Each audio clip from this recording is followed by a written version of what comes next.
Welcome to Sensitive with an Edge for highly sensitive people who embrace their intensity, uniqueness, and value in this world. Join us on the exploration of relationships, complex trauma recovery, non-conventional mindsets, neurodiversity, and themes that involve healing, growth, and empowerment. I'm Chris Lyon, and welcome to Sensitive with an Edge, the podcast that helps you rewire with intention. I'm glad you're here. This is part 2 of my interview with neuroscientist, educator, author, and TED Talk speaker, Dr. Sarah McKay. She'll share information that can be helpful to women, those who are sensitive, those who have complex trauma, all of that. You should find this incredibly helpful. Her passion as a brain expert is apparent as she continues to help us learn more about how our magnificent brains work. She'll be sharing eye-opening points on estrogen in the body and how depression and anxiety can be caused by perimenopause and menopause, what we can do about this as well, and how to approach aging in a healthy way. We're real excited about it. Thanks for listening in, and here we go. There is some data looking at women who've been long-term oral contraceptive pill users, so that estrogen levels, synthetic estrogen, but it's acting the same way, are quite high. And those women do appear to score slightly higher on some tests of cognition. And that's hardly a surprise because we know that estrogen is a cognitive enhancer, broadly speaking, overall. The impact on mood is variable, and there does appear to be like a subset of women who are more vulnerable, not to the presence of estrogen, but kind of dips or fluctuations of estrogen. So some women who have very, very severe PMS or symptoms, what we would call PMDD or premenstrual dysmorphic disorder, dysphoria disorder, whereby they suffer very serious depression or dips in mood in those days or week before their period when the estrogen levels have kind of dropped and the progesterone levels have dropped. But that's not the case for everyone.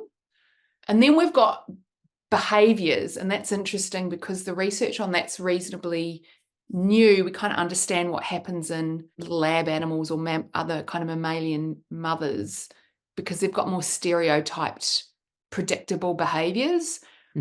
But we've got some evidence from pregnancy that pregnancy, particularly third trimester levels of estrogen, which is super, super, super high, reorganize parts of the brain involved with social cognition, theory of mind, and empathy, which is how other people think and how other people feel, primarily, of course, to tune your newborn maternal mind into the social cues. What's the baby thinking? What's the baby feeling?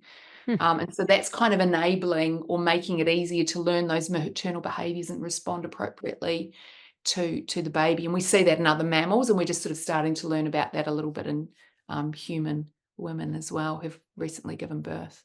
That's fascinating. Now, I hear a lot about anxiety. Many women who are, let's say they get into perimenopause, they complain of high anxiety, and they list all the medications they are given for it. It changes their experiences in life. It affects their families. Can you provide more clarity on what's going on and what they can do about that? From my kind of take and looking at the literature on this, as I said, we've got these critical periods of opportunity or plasticity. We've got puberty, and we can think of these kind of reproductive transitions: puberty, pregnancy, perimenopause. They're also big transitions neurologically. They're also big transitions psychologically and socially and spiritually and kind of in every way, really. And by the time you're 50, it's what we're seeing, or the data is sort of the signal in the data is it's women who have had prior experiences of anxiety or depression are more likely for it to then be triggered off again at that point in the lifespan, rather than it being sort of the first time they've ever experienced it. That doesn't mean that it's not going to be an individual situation where someone can experience anxiety or depression for the first time here. But overall, it's not menopause is causing this, rather the reduction or the sort of the roller coastering of hormones at this kind of unpredictably hormonally chaotic time makes you more vulnerable to experience it again. So I think it's wise for women who have a prior history of mood disorders, anxiety, depression at any point in their lifespan to kind of go, oh, okay, this is a time in life in which I should sort of take a little bit more care of all aspects of my health. And, from a brain perspective, take care of your bottom-up biology, kind of think about how is the outside world coming in? Have I got good, strong social support networks around me? Am I, living in an area that enables me to have great well-being? You live where you live, but how can I tap into an environment which facilitates well-being? And what are the sort of the stresses which are making their way into my life? Am I enabling them to come in through this thing? Sorry, I'm holding my phone up here.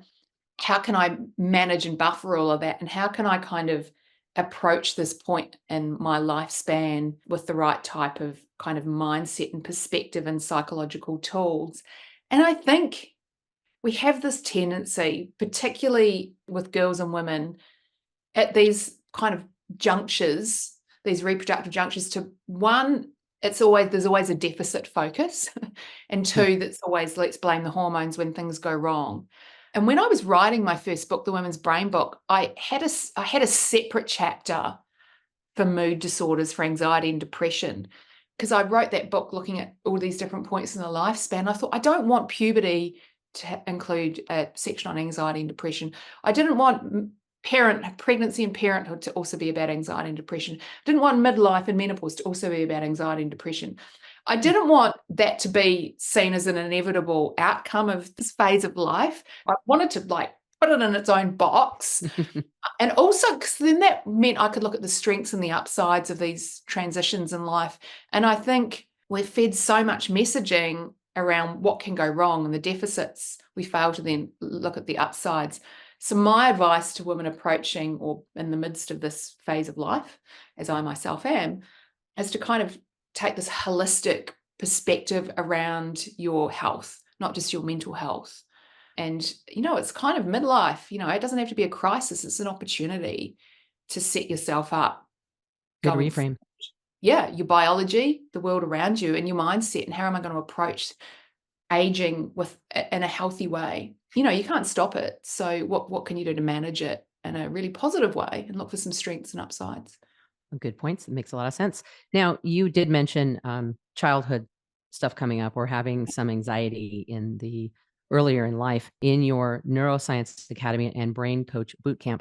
In one of your modules, I believe it's Calm, there's information about the Adverse Childhood Experiences Study. Mm-hmm. Many people don't realize that they have developmental trauma. Can you speak on how toxic stress in childhood plays out in brain health later in life in a way that maybe can enlighten us and help us out a little bit later? Yeah, I'm glad you brought that up. I do deal with that. I talk a little bit about adverse childhood experiences as a phenomenon in a couple of different parts of the program. What I wanted to do, particularly when we're talking about, because this word stress again is this massive umbrella word, and there's lots of sort of things which can sit under that. And I think it was really important to separate out. We can have good positive stress in life. Heading off to school, going to a new job, it's stressful, but it's good, positive stress that builds resilience and gives us opportunities. But there's something different that can go on when you experience particularly chaotic, disruptive, traumatic, stressful experiences, particularly sort of during infancy, early childhood. And I believe this adverse childhood experiences term, now called ACEs, refers to these adversities which can be experienced under the age of 18 now. It's kind of expanded over time. Right. But I think there's a couple of ways we can look at the specifics of what some of these adverse childhood experiences might be. They could be things like physical neglect or abuse, whether that be physical or sexual or emotional. Perhaps there's chaos in your family, there's divorce or violence or someone's in jail. There's a lot of things that can kind of fit under that umbrella. But one way that neuroscience has tried to consider it, and related fields have tried to consider it, is to kind of call this kind of toxic stress, whereby this is extreme stress from multiple different types of potential causes in which the child isn't protected from. So we could have a particular stressful event. You could have, say, heaven forbid, your dad was abusing drugs and ended up in jail. Now, that could be particularly traumatic. It could be a source of toxic stress if, as a 5-year-old, you weren't scooped up by your grandparents and your mum and kind of protected from the reality of that and nurtured and kept safe through that. We would then call that non-toxic stress. It could be very disruptive stress within the world around you, but you are nurtured and protected through that. We can have a particular event happen. It depends how much the child is exposed or nurtured or protected from that. So toxic stress often happens when the parents or caregivers aren't there to kind of regulate that child and buffer that stressful situation from them. And the parents maybe have the psychological tools to manage their own emotional response so the child doesn't experience toxic stress. But you could then have another family where there weren't the tools in place. The adults were scared through no fault of their own, and so that child experienced more toxic stress. So I think we have to be very, very careful to just make the assumption that from an individual perspective, if there was abuse or neglect or dysfunction, that automatically equals toxic stress. Okay, it's more so about that child's individual experience. Right, the entire What we experience. do understand is that if you looked at a large population, look at like 10,000 people, and then we can then get people to add up like how many adverse childhood experiences did you have. And I'm not speaking from experience here because my ACE score is 0. I'm incredibly fortunate. But we would see there would be tendencies within large populations of people for there to be poorer health outcomes later in life. So perhaps you might see physical health problems like diabetes or depression or heart disease or cancer or stroke, etc. And then you might see people having poorer social outcomes. Perhaps they leave school really young, they smoke, they're not employed, etc. So you can see lots of kind of chaos emerging in people's lives when they've had chaotic early childhoods. Yes. And there's more likely that will happen the more risk factors that you have or the more ACEs you have. But it's not an inevitable outcome. And I think it's more so what we see in a population of people, not necessarily in an individual case. You do address resilience a lot too. Yeah. So we've got ACEs, but then we've also got PACEs, which are like protective childhood experiences. So you could, as I said, you could have an earthquake, but you've got these psychologically solid, dependable adults around that kid who can kind of cope with the stress. And then that child has the same experience as the kid next door. Both the houses were falling down, but those two kids have different outcomes because of the protective childhood experiences. And the reason we talk about childhood experiences when these happen during infancy and childhood is because that is when the brain is going through these sensitive periods of development. So broadly speaking, this child and their little brain are going, oh, well, this is the kind of world I live in. I live in a world where I need to be hypervigilant. I live in a world where I'm always scared. I live in a world where I'm always threatened. And that's how the world is. So I need to behave in a way throughout my life where I keep myself safe, where I keep myself protected, where I'm scared of things that are going to happen. And that's sometimes how we see, that's kind of a way we can kind of explain how someone with a traumatic childhood, even if they don't necessarily remember the explicit details, then behave in a way later in life in which they are always kind of scared, or their social interactions with people are perhaps not as ideal as they necessarily would be because their little brains thought, well, I live in the scary world, I must keep myself safe. Connections aren't so safe. Yeah. Yeah. And then the physical health outcomes we think come about by how the stress response system, which also, your stress response system also goes through, these sensitive periods of development. And, you've got overly stimulated stress responses, perhaps that interacts with your immune system. So you get kind of, different levels of inflammation or immune response. And then that affects like kind of your metabolism as you're growing up. So we have all of these different interconnected physiological systems within our body, which then may make a person more or less resilient to illness or poor health as they age as well. What I've seen is that people can be very resilient if they decide to be. And I think the self-care is a big thing too. And I'd really like to transition into something that you've mentioned. It's very important. People have had mental health problems from not getting enough quality sleep and all kinds of other stuff that's gone wrong. Mm-mm. And I've heard you talk about sleep enough. It's also a significant element in aging. And since you put such a great emphasis on that, and people are just learning the importance of this in the last few years, I would really appreciate you talking about why that should be such high priority for us, quality sleep. Yeah, I think it should be almost our highest priority. When I talk about, bottom up, outside, and top down, people go, "Oh, what's the most important thing to focus on?" And I said, well, if you had to kind of choose one or two, well, one will be sleep, and two will be your social support networks, the relationships you have around you. That's like the strongest predictor of health outcomes. It often falls under the umbrella of sort of socioeconomic status. So, well, healthy people typically have strong social networks, but they also typically have the ability and the financial means and resources to enable that good health too. So put that aside. If we're looking at kind of like from a very personal level, not a societal kind of structural level, then sleep, I think, if you can get that sorted, that's the foundation on which you can build all these other aspects of good health and well-being. And we all know, and I'm a very, very good sleeper. It's kind of my superpower. But I'll tell you a little story in a moment. I know how terrible I feel if I have one night of disrupted sleep or multiple nights of disrupted sleep, and we all do. And when you've got disrupted sleep for days or weeks or months or years on end, it's that much harder to then do all of the things that you must do for your overall health and well-being. Eating well, mood regulation, to exercise, etc., etc. Yeah. And that's because when we go to sleep at night, there's a whole lot of processes that take place. We used to think, oh, that was when everything kind of dialed down and rested, but we now know the brain is very, very active.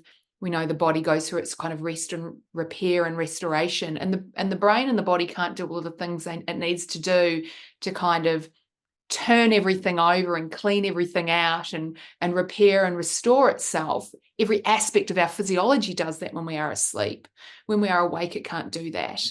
So True. that's kind of why it needs to be that fundamental base. And I think we can think clearer and we can regulate our emotions in a better way, which is an incredibly important skill to learn to function as a whole human in the world when we are underslept. Now, as I said, I've always been in a kind of like an Olympic level sleeper. Not only do I sleep well at night, but I also regularly nap during the day. I take a short afternoon nap if I feel like it, because I know that that's a way for me to reset, and it helps me be more emotionally regulated, particularly when my boys were little. It was really useful and important. And now I often find I'll get a bit kind of fatigued cognitively. It means I'm not feeling sleepy because we get this rising sleep drive during the day, and you can kind of knock a bit of that sleep drive off with caffeine. But the best way is with sleep. So a short afternoon nap, 20-minute afternoon nap, makes me feel less sleepy. So I don't feel like I'm kind of feeling tired. I'm like, oh, I'll sleep so then I don't feel sleepy. It's just kind of a little hack I do. Not everyone can do that. I mean, if you're a teacher or a bus driver or a dental surgeon, you can't do that, but I can, so I do. Yes. It's very helpful. What about deep Yeah. sleep? Any hacks for better or more deep sleep? Yeah, Deep well, level? I think particularly midlife women, and lots and lots and lots of women, when I say, oh, look, I sleep really well, they're all like, oh, I sleep terribly. And the more, you kind of talk about it, most women, I'm nearly 50, most women my age say they don't sleep very well. And I was on the oral contraceptive pill for a really, really long time. Loved it. Completely, it suited me very, very well. And then my GP said to me earlier in the year, I think it might be time. I think you're getting a little bit old, well, let's just go off and see what happens. And I was kind of fine for about 10 days.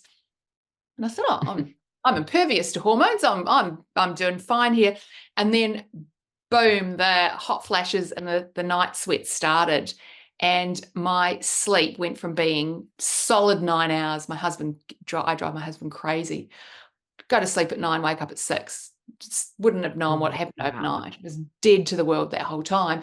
I went to like being woken up 4, 5, 6 times a night. It was hot and the covers would go off, Oh, get cold, and I was getting these rushes of adrenaline. Like I would wake up and my legs and feet felt like I'd just been given a big fright, like I should have been, like someone had gone boo and I'd been scared.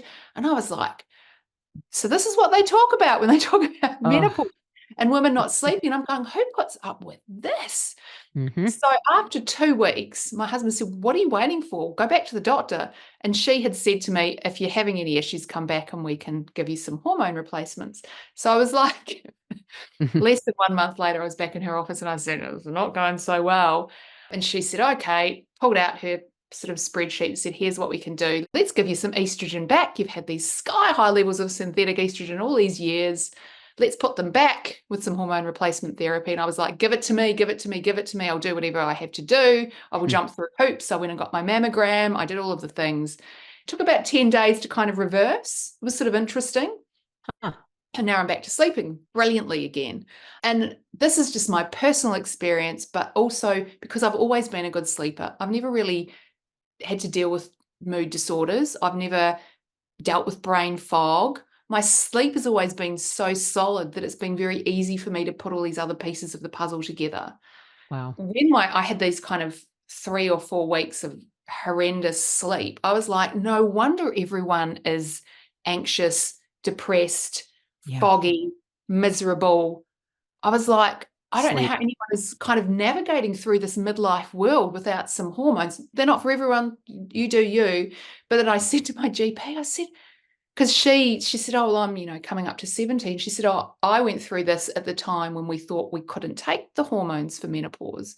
And I said, so how long did you have this hot flash thermoregulation issue at night? She said, 7 years. And I went, are you kidding? I said, I barely did 7 days. So my heart was like out to her and every other woman who hasn't had the opportunity and the education that I've had. So I think as soon as my sleep, and I was like, one day I was like, I don't even think I should drive the car. I don't think I should be driving a car. I am so tired and all over the place. Everything else will fall apart without sleep. Important. I'm not here advocating for everyone to go on hormone therapy by any stretch of the imagination. Only that when I went through a phase of sleep disruption that had a physiological cause, I thought I can see how everything can just fall apart from there. Yes. So my primary goal was to protect my sleep no matter what. And I said, I will do whatever I need to do to be able to sleep deeply again. I think the thing is, if you've had disrupted sleep for days or weeks or months, you don't have strong positive psychological association with sleep either. And that's when insomnia starts to come into play.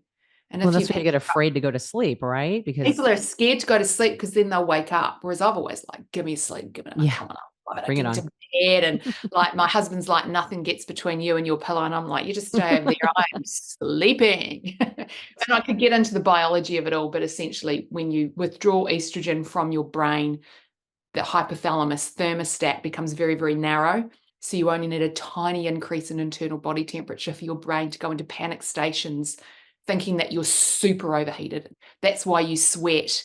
And when you're asleep, you start sweating and your brain's like, we need a behavior here, not just a physiological response. We better wake this chick up. She's asleep. We've got to wake her up. How are we going to wake her up? So we're going to put a shot of adrenaline through her body so she wakes up in a panic. And then she'll know something's really, really wrong. Oh my God. And you throw the covers off because your brain wanted you to wake up to behave in a way to cool yourself down. And the only way it can do that is to jolt you awake with adrenaline. Wow. Same as what happens with someone with sleep apnea. Amazing. That leads to heart issues. So, it's all interconnected. What have you found about resilience of the brain that you think everybody should know? That resilience comes from the people around you. The loudest voice in the crowd, in your body and in your brain and in your mind is other people. And I think that's where the vulnerabilities lie. If your social support networks and belongingness aren't there, so there's vulnerabilities, but it's where the opportunities lie. And we have very, very clear evidence that shows that the greatest risk factors for health and well-being, mood disorders, health and disease is social. So that's where resilience comes. And I often think, there's this world of self-optimization out there, particularly I say the science bros, so get out of your ice baths and hang out with some others. It's about social cohesion and networks and collectivism. That's what is the greatest builder of resilience. Thank you so much. It's been a pleasure having you here. It's been a great honor. We really appreciate you. Oh, I appreciate you too. Thank you so much for listening. Remember, we release a new episode every other Friday. So join us again. And remember to subscribe, rate, and share this so we can continue to get Sensitive with an Edge out to more people. Check out Dr. McKay's links here. And also, if it's time for you to take care of yourself, get unstuck, let me help you, and join the Empowered Sensitive membership in the links below. Sensitive with an Edge is a podcast created by Chris M. Lyon for highly sensitive people seeking relatable and practical insights. While the content is designed to be informative and supportive, it is not intended as medical or clinical advice. Listeners are encouraged to determine their own sensitivity level and consult with a healthcare professional if needed. Use and opinions expressed in this podcast are based on the knowledge and experience of the host and guests and do not necessarily reflect those of any affiliated organizations or individuals.